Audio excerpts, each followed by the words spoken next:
Hello there. I'm Scotty. You're not. Welcome back to the channel.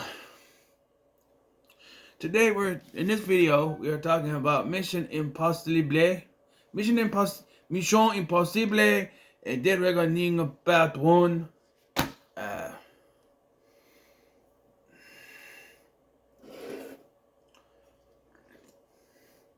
In this movie, Ethan Hunt and his team, which get more screen time than they usually do, are tasked with tracking down this key. It is one of those things you've seen before where it's actually two keys, you put them together, and they can unlock something. Right? And stopping this AI from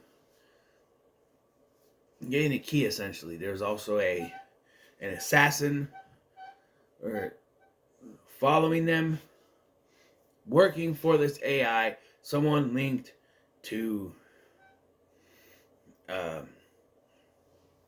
Ethan's past. I'm so sorry for the squeak, I can't help it. And we introduced the new characters here, and I liked this movie, but I have a couple complaints. First complaint is that Rebecca Ferguson was a big part of the last film. You know, former MI6 agent working with Ethan Hunt. I think a lot of the last two, actually. And now they're like, no, we don't need her anymore. We bring in Haley Atwell to play this new character, Grace, who's this thief, who is essentially taking her place as the female lead. And they fake kill off Rebecca Ferguson's character at the beginning, and then they kill her off halfway through the film because they don't need her anymore. And, why couldn't this be Rebecca Ferguson's character? Why did that be a brand new character doing this? I don't know.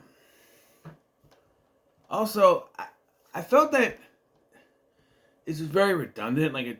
I've seen this before where, he's on a mission doing something. You have American agents chasing after them. Okay. There's a bad guy chasing after them. Okay. We've done this before. It is getting... I've seen this, and more than just Mission Impossible movies. I've seen it in other movies where you have... This guy's on the run, doing something. People are chasing after... Yes, I know it's a spy movie. It's supposed to be like that. I get it. But it gets repetitive, is what I meant. Not redundant. Repetitive. When you have the same thing. You have Shea Wiggum in this film, and he's a great actor. All he's reduced to doing is playing this agent chasing after him and Grace. That's it. And that's all he does. He doesn't really do anything, but he shows up chasing after them.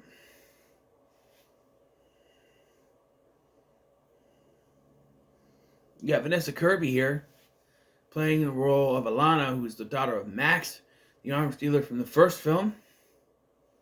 That's nice. And of course, they announced that Kittredge was returning. Henry Cizierni coming back as Kittredge, and they do utilize him pretty well. Then you have Carrie Elways, who is unnecessarily here. I say that because he's sort of a surprise villain, but as soon as he's revealed as a villain, he's killed by the other guy, S.I. Morales' character, Gabriel. But like I said, has ties to Hunt's past, which brings me to my other issue. Can we stop retconning shit in movie franchises? Okay, can we just stop, the Fast and Furious franchise, which this has a connection to, by the way, not just Shea Wiggum, but, has retconned so much. Oh, Han didn't really die. Oh, by the way, Reyes had a son who was there the whole time. Oh, and Aquaman from Smallville, he was also there the whole time. Why can't... I don't... For the life of me, I understand. By the time you get to the 10th film or whatever, this is the 8th film? 7th film, right. And so, you don't plan that out at the beginning.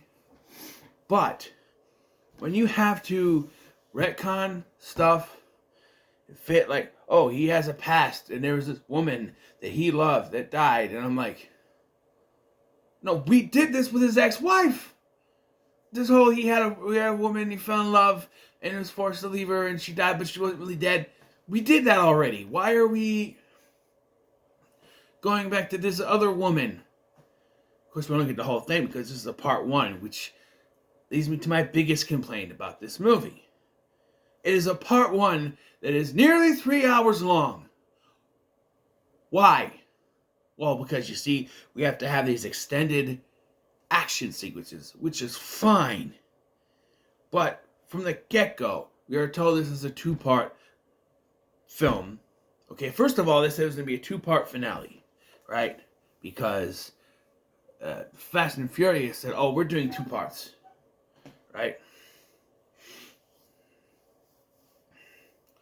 And then they said, you know what? Ours is going to be 2 parts. And now they're like, oh, Fast and Furious is like, oh, we know what Universal said. Maybe do 1 more, maybe do 3 movies. And so now the people behind this are like, oh no, this isn't the last one. This isn't the last one. We can do more. We can do more. They're having a dick measuring contest with the Fast and the Furious franchise, which Shea Wiggum is in here playing a different character. Imagine if he was Stasiak and this was connected in that universe. Who knows? We also have a character named Paris, who is finally a character from the original show, the first one since the first film, and this just completely erases the idea that these were still set within the same continuity as the 60s series. You know, because you have a character played by John Voight in the first one, and you say, oh, it's the same guy. But this character, Paris, in the original series, well, not only is she too young to be that same character, it's also a woman. Now you can say, oh, this is Paris, this is that daughter. All right, it's played by Pom Klementieff, Mantis from the MCU, and she does a great job, but she's just generic assassin. She's Henry Cavill from the last one. She's Dave Bautista from Spectre. She's, you know, she does have some character stuff towards the end, but overall, she's just there, and I guess she'll be back in the next one. Which, by the way, they haven't revealed the name is Directing Part 2. Why? Why? You already said this one is Part 1. You have to call it that. You have to call it Directing Part 2. You can't just change the name.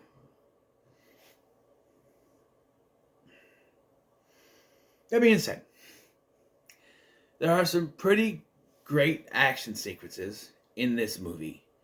There is a lot of from the get go. I like the fact that that Ethan is working with Benji and Luther again. They're working together. That is the thing. You know, you do the mask thing, and the mask thing has gotten better. Remember what it looked like a floppy CGI thing?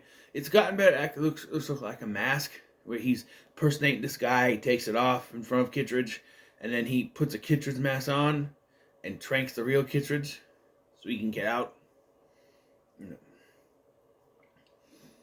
But another complaint I have, and it's just that this is a nitpick, but why do these movies like this have to introduce a new character, and instead of having her acclimate to the team and work with them, she's got to say, nope, I pickpocket you, run off. I've seen this in other movies where a new character is introduced, instead of working together, you know, like, oh, they're going to come after you, you need my help. No, I'm going to take this key from you, I'm going to run off, and I'm not going to help you until it's time to help you later on in the film.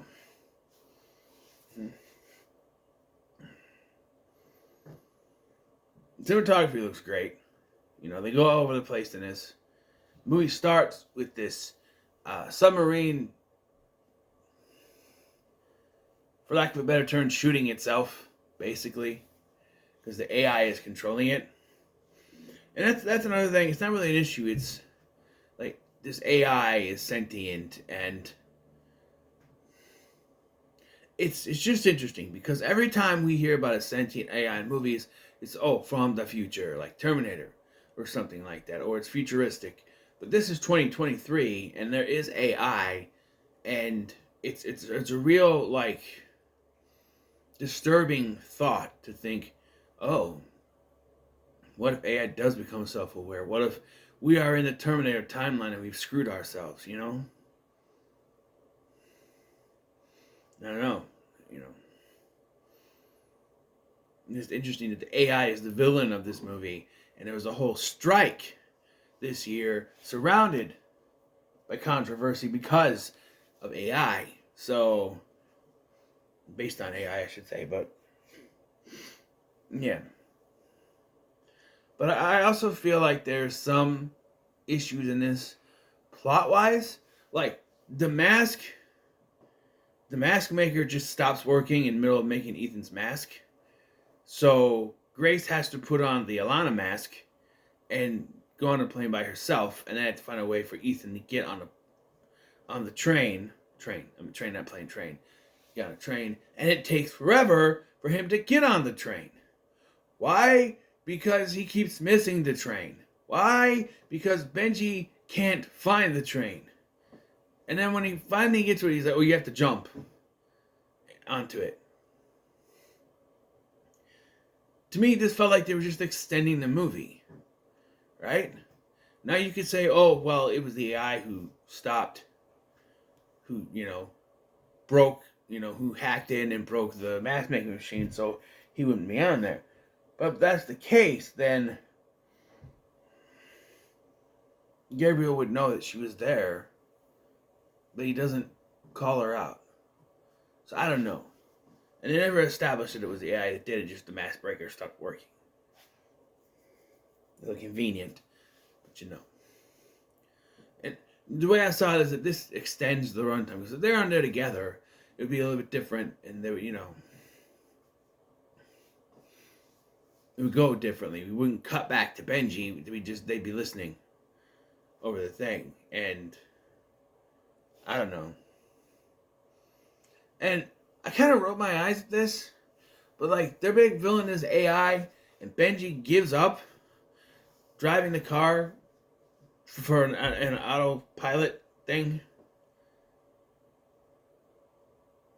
and they don't do a hack in. I was waiting for the AI to hack in and smash the car or something, but no. I also thought he was gonna have the autopilot drive onto the tracks and he jump out before he gets there, causing the train to stop so that Ethan can get on it. But that didn't happen either. Love the theme song. Love the theme song. I like the bum bum bum bum. It becomes like an opening credits to a TV show now. It's really going back because you have the opening thing, and you have an introduction, you have the whole. He goes under disguise. He puts the Kittredge mask on, tranks Kittredge, and then boom, boom, boom, boom, boom, boom. You get the faces and the credits. It's really cool, right? It's really cool. And yeah, and that's why they confirmed to us that Rebecca Ferguson's character didn't die at the beginning of this, because that's where it starts for Ethan Hunt. Is he finds her because he's on a mission, and then she has one part of the key. The other part of the key is somewhere else, and both parts we find out are connected to this that allows you to control or destroy the AI. And last we see, Ethan has the key. There's a fight on top of a literal train. And he ends up getting the key because he pickpockets it from him with that lighter. But, yeah. Sorry I keep stroking this. I'm thinking. But, yeah, this is good.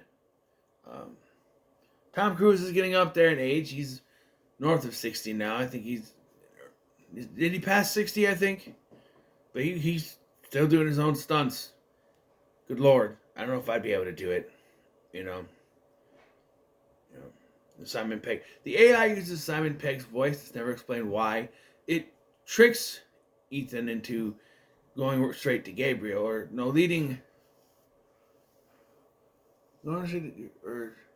Gabriel or Paris, one of the two. And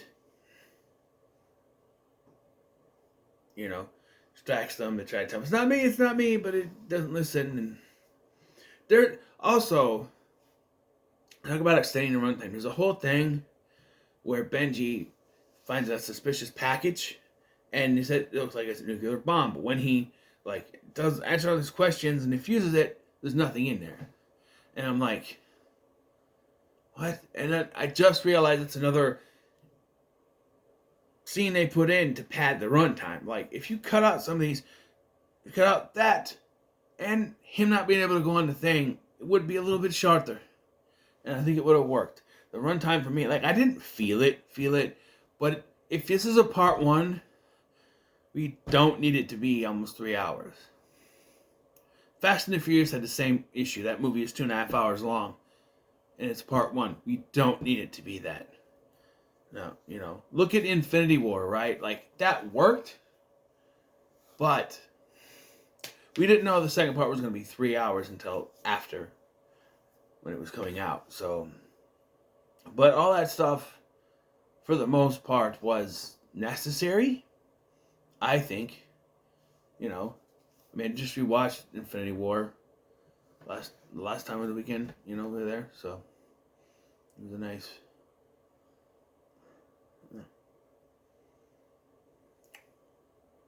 rewatch. Which means that this weekend we'll probably have to watch Endgame.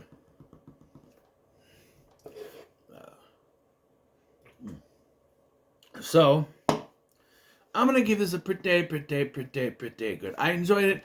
I didn't think any one of these movies are terrible. 2 has its merits. As a John Woo film, it has its ups and downs. It is the worst one, but all these are solid. It's a solid franchise, I think, as you can say. So,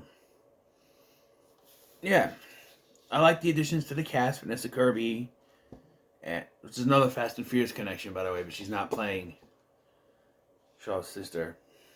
But, yeah, and I can't wait for the second part, which I have to wait till 2 years now. Till 2025, because of the strike, pushed them back. And that frustrated me too. The strike ended. Good. You can stop pushing movies back. And then, the next day, they start, oh, this movie's pushed back to here, pushed back to here. And I'm like, what? Why are we pushing movies back still? Well, because now they're filming, now they can set the dates officially now. They didn't know when they're going to go back to filming. Well, now some of those, they can set the dates, so we can push back a little bit. But that's fine. That's fine. So, what are your thoughts on, as much as I was, complained some of the stuff, I did like it. I liked it more than I didn't. I'll tell you that much. And it's a pretty good, it's like a middle to low pretty good. So, yeah. What are your thoughts on Mission Impossible Dead Reckoning Part 1? Let me know in the comments below. Make sure you like, share, and subscribe. Thank you for watching. I'm Scotty, and I'll see you in the next one.